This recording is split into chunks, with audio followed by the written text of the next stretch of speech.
Jeremias 29:13. É um verso conhecido da palavra de Deus. Tenho certeza que você já ouviu, leu e talvez tenha até de memória esse verso. Diz assim: buscar-me-eis e me achareis, quando me buscardes de todo o vosso coração. Jeremias escreveu esse verso, queridos, num contexto bastante difícil para o povo de Deus. O povo de Deus estava, nesse momento, vivendo uma situação de cativeiro. O povo de Deus estava, aos poucos, sendo levados para outra nação. As famílias eram separadas, as pessoas estavam escravizadas, e isso era uma situação bastante vexatória, uma situação humilhante. E o povo estava ali vivendo um momento muito difícil da sua história. Imagina se hoje alguém chegasse na sua casa, pegasse metade da sua família e levasse para um país estranho para que essa metade da família se tornasse escrava lá neste país. Então era um momento muito difícil. E quando o povo vive um momento difícil, eles estavam achando que por causa desse momento Deus estava distante deles. Eu não sei se algum dia na vida você já viveu um momento assim. Você passar provações, passar problemas, passar dificuldades, e você olhar e você se perguntar assim: onde está Deus? E você sentir que Deus está distante. O povo de Israel, neste contexto, estava sentindo que Deus estava distante. Então Jeremias, inspirado por Deus, ele diz ao povo: vocês querem um mapa para encontrar a Deus? Vocês querem um mapa para ter uma experiência real com Deus? Jeremias diz assim: vocês vão encontrá-lo quando o buscarem de todo o vosso coração. Está aqui o mapa. Se você em algum momento se sentiu longe de Deus, distante de Deus, ou se você sentiu que por causa dos momentos, as lutas que você está vivendo na vida, Deus estava distante, então aqui Jeremias está dando o mapa de como você ter uma experiência real com Deus. Sabe, queridos, nós temos muitas pessoas que estão na igreja hoje, que talvez são batizadas há muito tempo, mas se sentem distantes de Deus. Sentem que não o encontraram. Sentem que Deus está longe. A Bíblia diz que para você encontrá-lo, você precisa fazer uma entrega completa do coração. Quando você o buscar de todo o coração, você irá encontrá-lo. Mas o que seria isso, pastor? O que é buscar Deus de todo o coração? O que significa isso? Nós vamos aprender na Bíblia hoje. O que é entregar todo o coração a Deus? Hoje nós vamos ler uma das histórias mais lindas da Bíblia, na minha opinião. Uma das personagens, pois é uma mulher, mais fascinantes da palavra de Deus. E essa mulher é Maria Madalena. Eu quero, através do exemplo de Maria Madalena, mostrar para você o que é uma entrega completa do coração. São João, capítulo 12. Abramos nossas Bíblias em São João, capítulo 12.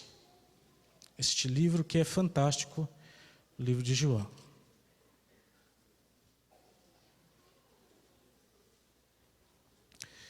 O Evangelho de João, queridos, ele é um evangelho especial. Porque o Evangelho de João, ele traz as palavras de Jesus como nenhum outro faz.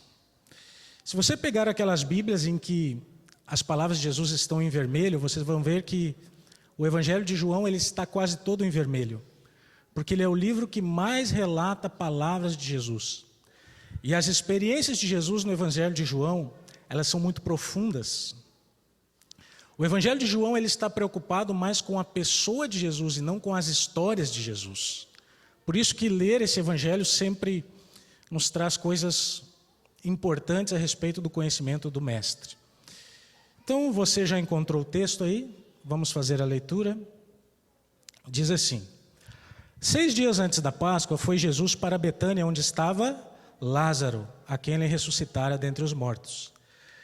Deram-lhe, pois, ali uma ceia. Marta servia, sendo Lázaro um dos que estavam com ele à mesa. Então Maria, tomando uma libra de bálsamo de nardo puro, muito precioso, ungiu os pés de Jesus e os enxugou com seus cabelos, e encheu-se toda a casa com o perfume do bálsamo. Mas Judas Iscariotes, um dos seus discípulos, o que estava para traí-lo, disse: Por que não se vendeu este perfume por 300 denários? E não se deu aos pobres?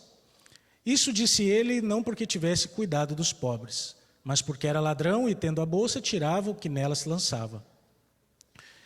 Jesus disse: Deixai-a, que ela guarde isto para o dia em que me embalsamarem, porque os pobres sempre tendes convosco, mas a mim nem sempre tendes. Este banquete ele aconteceu provavelmente um sábado antes da crucificação de Jesus, na verdade um sábado à noite, na cidade de Betânia. E quando ele aconteceu, ele era um banquete, um jantar bastante diferente. Primeiro, por causa do anfitrião. Quem ofereceu esse jantar, alguém sabe? Simão.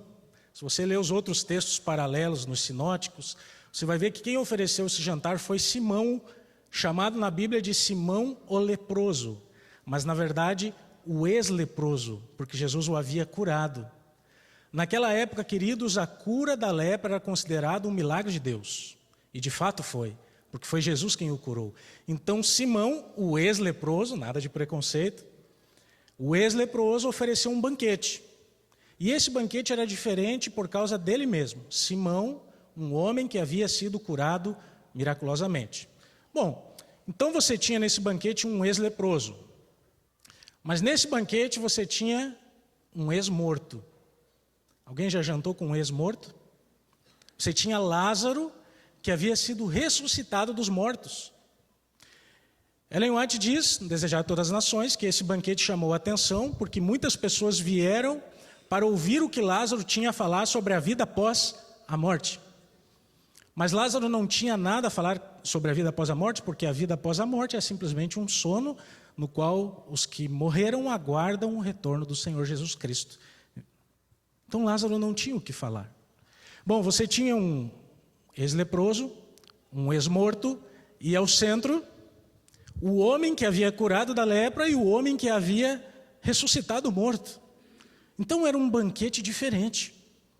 Era um banquete muito especial. Jesus era o centro das atenções. Lázaro também chamava as atenções. E Simão também. Dentro desse contexto, queridos, uma mulher roubou a cena. Uma mulher chamada Maria. Maria roubou a cena. Por que ela roubou a cena? Porque ela carregava consigo um objeto. Que objeto era esse? Ela carregava um vaso de alabastro.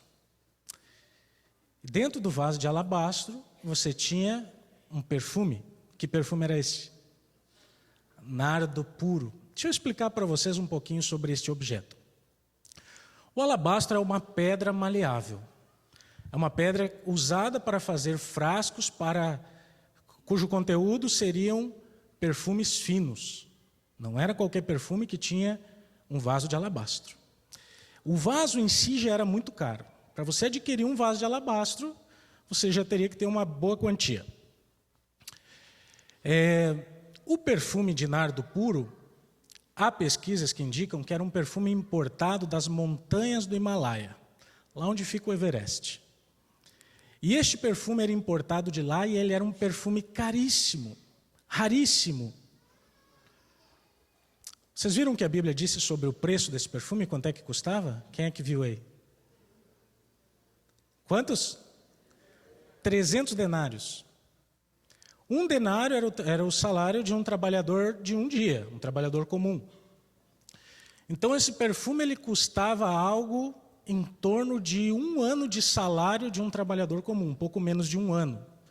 Ou seja, era um perfume que custava em torno de R$10.000 no dinheiro do Brasil aqui. Será que alguém aqui usa um perfume de R$10.000? Se usar, vem aqui que eu quero cheirar. Mas R$10.000, um valor exorbitante. É por isso que Judas, quando viu isso, ele disse assim, poderia ter vendido e dado aos pobres, né? R$10.000. Então aquela mulher, ela quebrou, há outros cálculos, há alguns que dizem que poderia custar 30 mil reais. Eu estou indo pela base salarial do Brasil aqui, né? Para usar o perfume, o vaso de alabastro, ele era um vaso selado. Então, para usar o perfume, ele tinha um gargalo comprido. Para usar o perfume, você teria que quebrar o vaso. E Maria quebrou o vaso. E quando ela ungiu Jesus, se vocês lerem os evangelhos, 2 deles dizem que foi na cabeça e os outros 2 dizem que foi nos pés. O comentário adventista parte do princípio que foram na cabeça e nos pés. Quando ela ungiu Jesus, aquilo chamou a atenção das pessoas. Porque as pessoas sentiram o cheiro daquele perfume caro. E as pessoas ouviram o barulho do vaso se quebrando. E as pessoas que ali estavam ficavam assim, atônitas. Como pode um perfume tão caro? E aquilo chamou a atenção de todos que estavam no ambiente. Por isso que eu disse para vocês que essa mulher roubou a cena. Mas, irmãos, o que ela fazia com um negócio desse tão caro? Por que ela fez isso? Qual o significado dessa atitude de Maria? São algumas perguntas que nós temos que fazer para entender o texto bíblico.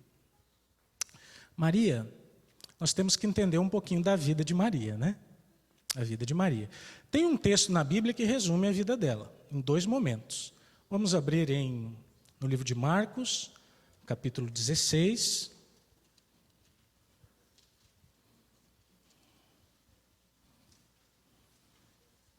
Versículo 9.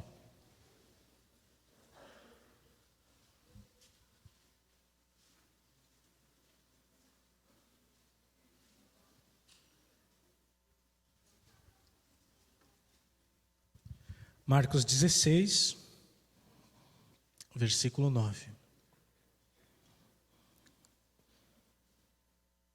Diz assim. É o versículo 9, tá? Alguém me perguntou qual verso? Versículo 9. Havendo ele ressuscitado de manhã cedo, no primeiro dia da semana, apareceu primeiro a quem? A Maria Madalena, da qual expelira 7 demônios. Aqui você tem um resumo da vida de Maria Madalena em 2 momentos. O primeiro momento é quando ela era uma mulher endemoninhada. Você já parou para ler essa palavra? Não é endemoniada, é endemoninhada. O demônio fez ninho. Essa mulher, ela vivia uma vida de pecados. Essa mulher, ela vivia uma vida distante dos sonhos dela de infância. Talvez você diga assim, pastor, mas a Bíblia não fala dos sonhos de infância de Maria. Mas sabe, irmãos, naquela época, uma mulher judia, uma menina judia, qual era o sonho dela? Ser uma menina religiosa, crescer, arrumar um bom marido, ter filhos e adorar a Deus. Não tinha muita opção. Hoje nós temos aqui pessoas de diversas profissões, mulheres de diversas profissões. Na época, ela só tinha a opção de crescer, se casar e adorar a Deus.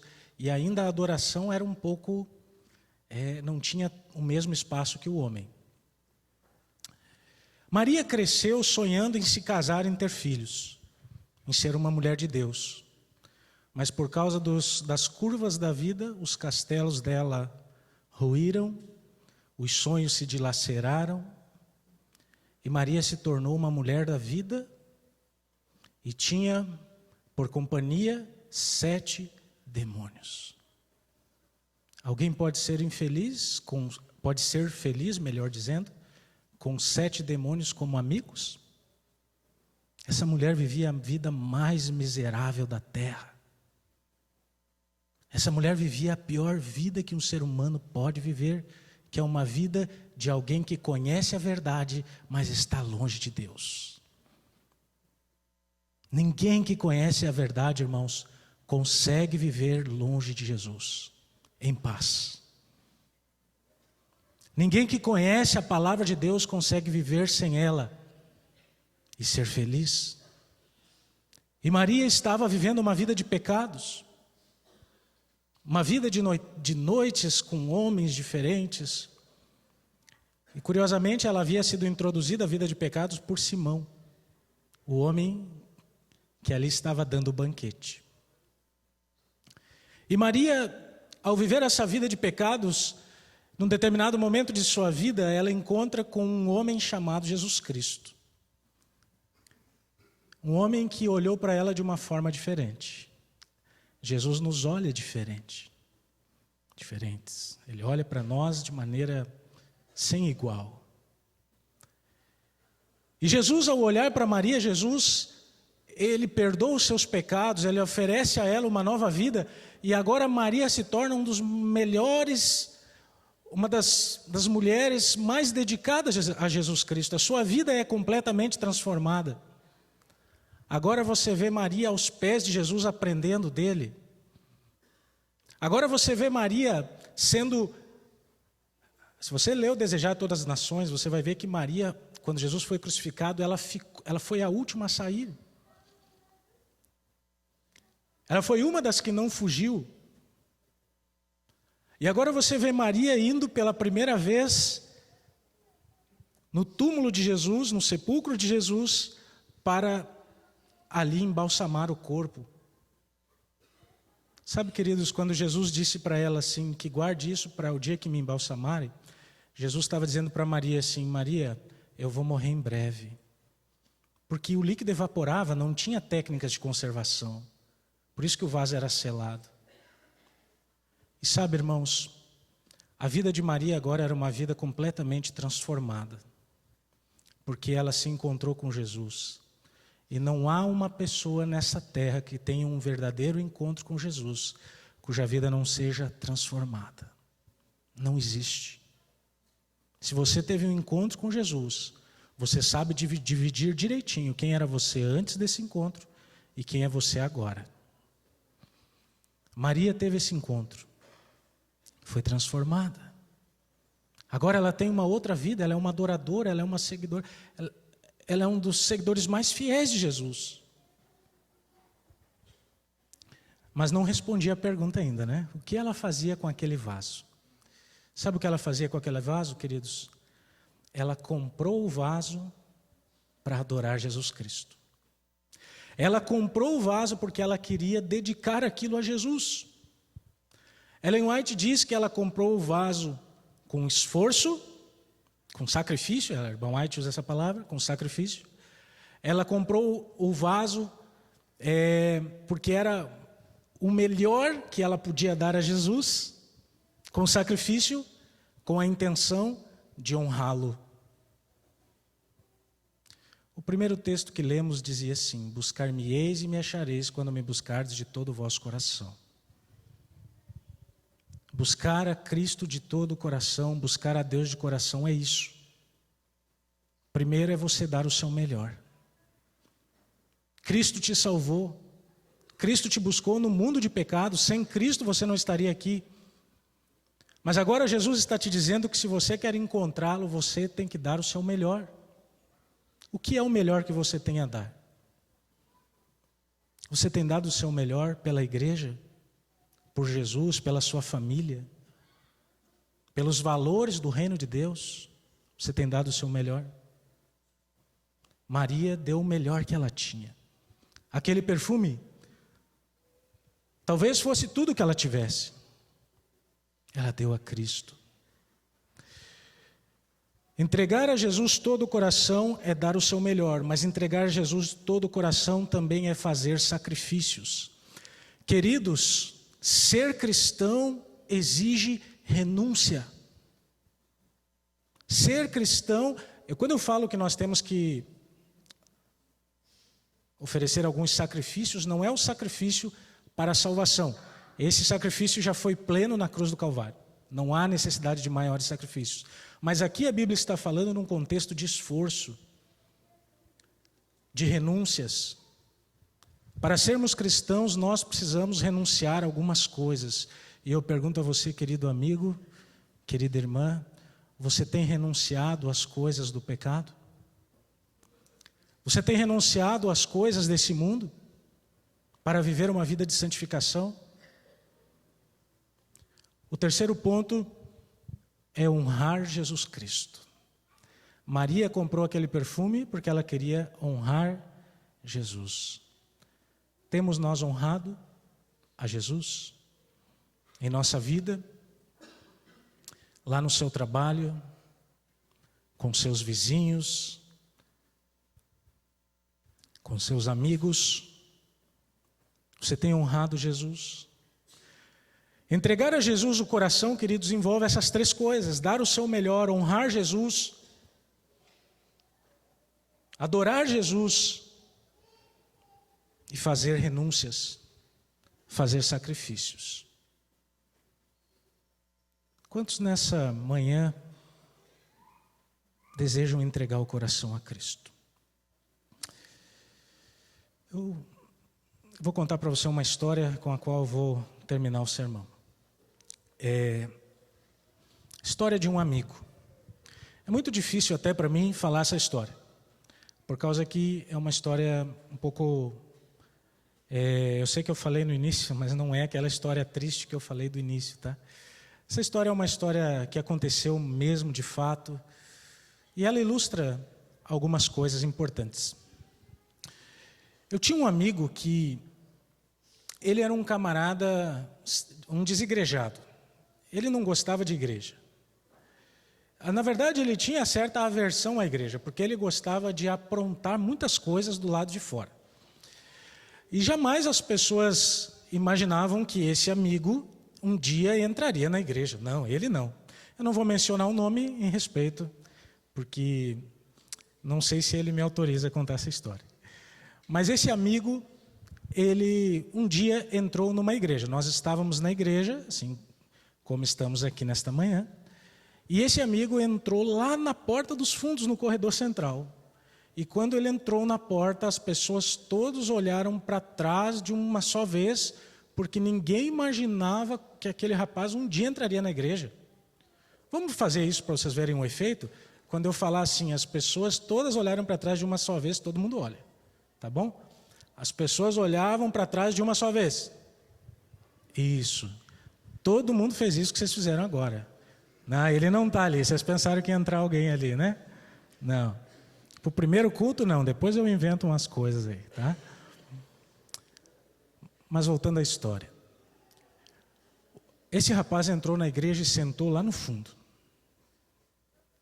E quando ele sentou lá no fundo, uma irmã, que inclusive foi a irmã que me deu o estudo bíblico para o meu batismo, uma irmã muito missionária da igreja.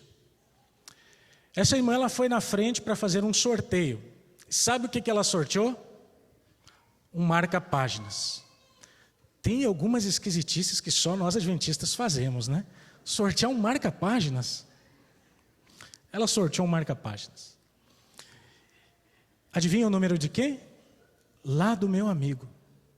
Ele veio à frente com a namorada, todo mundo assim, nossa, o que ele está fazendo aqui na igreja? E aí, quando ele chegou à frente, a irmã foi entregar para ele um marca-páginas. E quando ela foi entregar um marca-páginas, parece que o céu e a terra pararam. Porque ela voltou, quando ele estava estendendo a mão, ela voltou a mão e ela leu o texto que estava ali. E o texto era assim: buscar-me-eis, me achareis quando me buscardes de todo o vosso coração. Sabe quando parece que tudo para? Ele ficou por uns minutos parado assim, com a mão estendida, diante do púlpito, a irmã lendo o texto da palavra de Deus para ele. Ele baixou a cabeça e voltou para o banco de trás. E a partir dali, sabe o que aconteceu, queridos? Ele começou a fazer estudo bíblico. E a irmã que dava estudo bíblico dizia para nós assim na igreja: olha, quando eu chego lá, ele já está com a lição toda respondida. Ele já leu toda a Bíblia e já respondeu tudo. E começou um burburinho na igreja: será que ele vai se batizar? Ou ser batizado, que seria a expressão mais correta? Será que ele vai ser batizado? Bom, lamento se eu vou frustrar vocês, mas ele não foi batizado. Ele escolheu seguir a vida dele, do jeito que estava, no pecado. Anos depois, eu estava em Brasília, já era pastor, e sabe como é que é gaúcho, né? Gaúcho que está em outros estados, a gente fica lendo coisa do estado da gente. E lá em Brasília eu fui ler o jornal Pioneiro, eu sou um caxiense. Fui ler o jornal Pioneiro de Caxias. E quando eu fui ler esse jornal, estava escrito lá, né? o nome desse meu amigo, e a notícia era assim, que ele foi morto numa perseguição com mais de 20 e tantos tiros. Puxa, fiquei muito triste com essa história. E sabe, irmãos, essa história me ensina uma coisa. O dia de entregar o coração a Jesus é agora. É hoje. É aqui. Porque nós não sabemos como estaremos amanhã. Deus está lhe dando uma oportunidade hoje de lhe entregar o coração. Mais uma vez. Quantas e quantas oportunidades Ele já lhe deu. Mas hoje aqui Deus está lhe chamando para fazer uma entrega completa do seu coração. Talvez até hoje a entrega foi parcial, mas Deus está chamando você para uma entrega completa a Ele, para dar o seu melhor, para honrá-lo, para fazer o melhor que você pode para Jesus. É interessante que a Bíblia não trabalha com amanhã, né? Hebreus 3,15 diz: hoje, se ouvirdes a sua voz, não endureçais o vosso coração. A Bíblia não trabalha com o amanhã, a Bíblia trabalha com o hoje, com o agora. Porque amanhã nós não sabemos.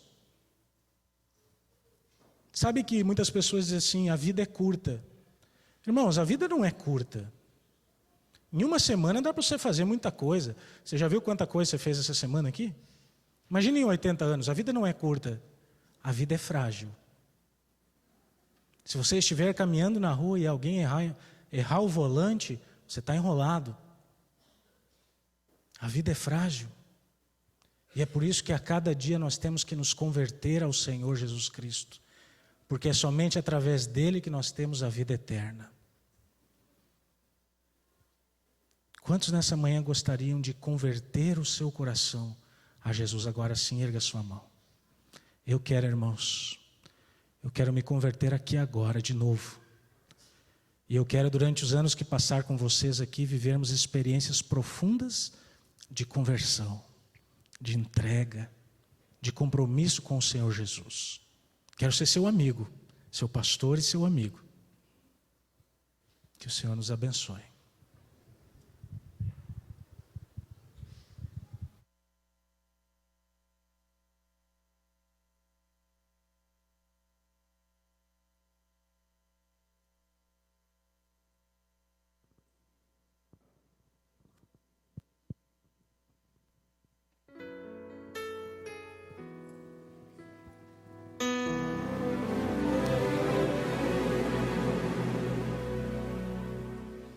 Pai, preciso te falar, contar o meu sofrer, o que está em meu coração, Senhor. Tenho tanto medo de deixar o teu querer. O que farei sem teu amor em mim? Senhor Jesus, aqui estou, te louvo e minha vida está em tuas mãos. Estou aqui para te louvar, entrego o meu viver. Ó Senhor, o que é meu, entrego em tuas mãos. Quero ser a tua voz no mundo que precisa de amor.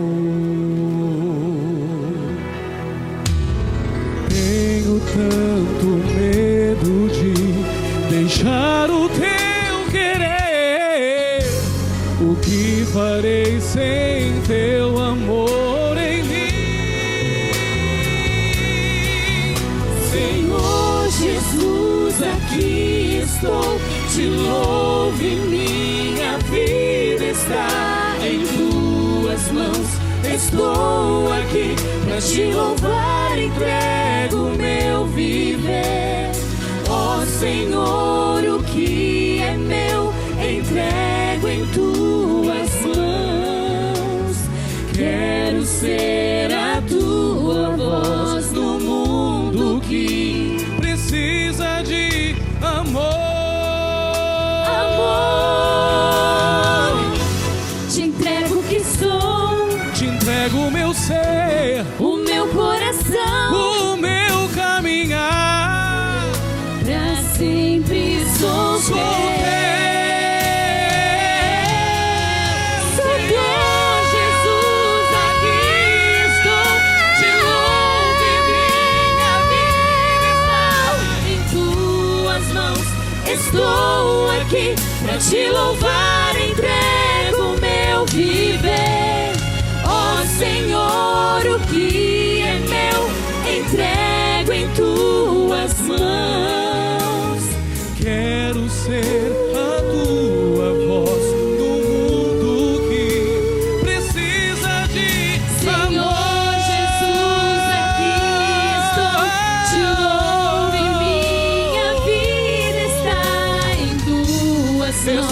quero ser a tua voz no mundo que precisa de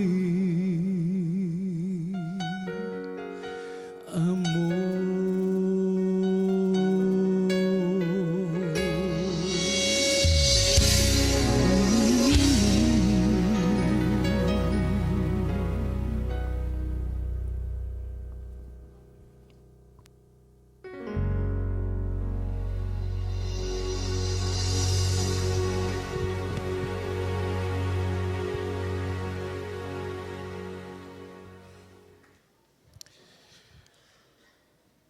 Nosso Deus e Pai que habita nos céus, queremos louvar o Teu nome, Senhor, porque mais uma vez nesta manhã Tua palavra nos chamou para uma entrega completa da nossa vida ao Senhor.